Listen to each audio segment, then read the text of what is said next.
सेपटे गोटे सरकार 24 वर्ष राज्य में शासन कला जे डिंडीम पिटुला जे राज्य में मु विकास करिछि जे विकासर वास्तव चित्र आपण छेंडतीरा पंचायत परमानंदपुर ग्राम में देखु आंठिए पानी रे लोक यातायात कर दीर्घ 20 वर्ष है किंतु सरकार यहाँ पर नजर करूना ब्लॉक प्रशासन यहाँ पर नजर करूना भद्रक जिलापाल यहाँ पर नजर करूना 20 वर्षर समस्या ये हूँ भद्रक जिला बहत block Chhendtira panchayat 4 number ward Paramanandapur गाँव कथा जे जो गाँव में सामान्य बेंग मुतिले आंठिए पानी जमुची 20-30 परिवार से बसवास कर पाखापाखि 200 लोक से रास्ता पर निर्भर करती जे निर्वाचन आइले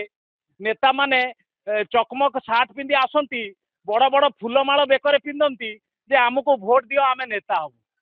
5 वर्ष भोट नहीं गला पर 5 वर्ष नेता माने घरे बसंती आउ ए गाँ को आसंती कि ए गाँ लोक अवस्था केमिति अछंती लोक माने दिने पचारि बुझंती पानी चलिकी मो गोड़ घा हो गलानी मो घर द्वार मुह मोर लोक गाँ परिचय अच्छा आहरी 20 घर 20 वर्ष है मु दिक्कत होती एठी मु पुआ बाहर करीम बोली मो झील दौना ये मु दिक्कत होती मो बो आसिक आजिकल बजार झील आसिक चलो ना यही बाकी आम समस्या चली आम केमी चलू ए पानी आठिया पानी दुआर मुहर भोट तो नेले आउले किसी कहले नहीं कले नहीं आमको अनैले निर्वाचन समय नेता आसंती हाँ सब आसिक कहबे कि नहीं जीवे नहीं जाइए आमको अनैले नहीं आम केमी चलू ए पानी का दुआर आम गोड़ घा आमको तो सही जीवाणु उठिकी आमको बेमार है रास्ता काम होगापाई सूचना फलक लगी किंतु ए स्थानीय नेता माने कुचक्री नेता माने कुआ जाई परिवो राजनीति करी दलीय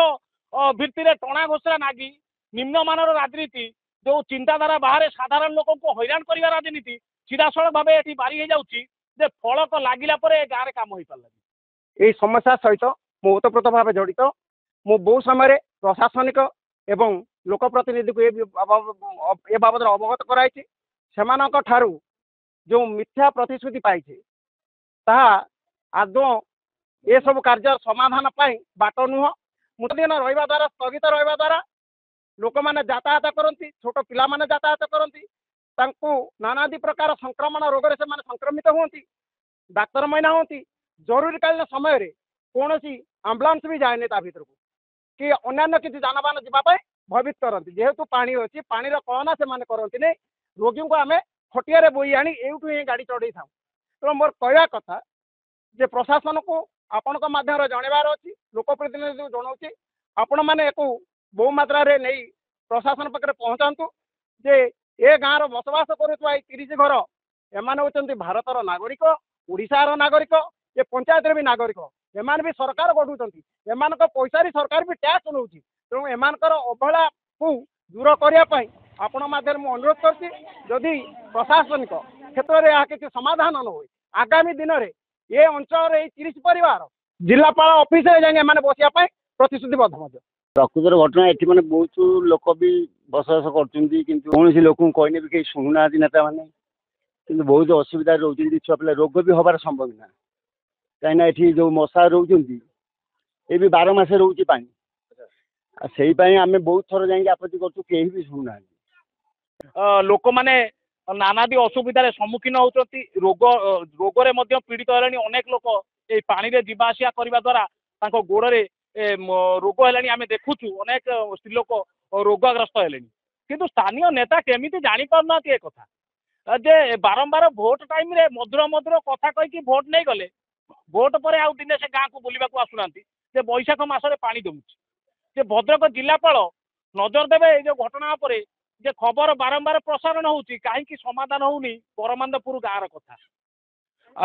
वर्षे है सरकार तो परिवर्तन कले लोक ओडिशावासी चाहिए जे नुआ सरकार आइले किसी अलग किसी हम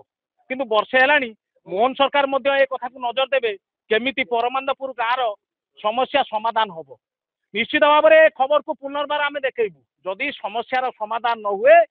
सीधा सड़क भाव आम लाइव करूँ आगामी दिन में आम आसिक सीधा सड़क बारंबार खबर को देखू जिते पर्यंत सरकार ए काम को समाधान करना ए गाँ लोक को न्याय देना भद्रक संजीव सेनापति निरपेक्ष न्यूज।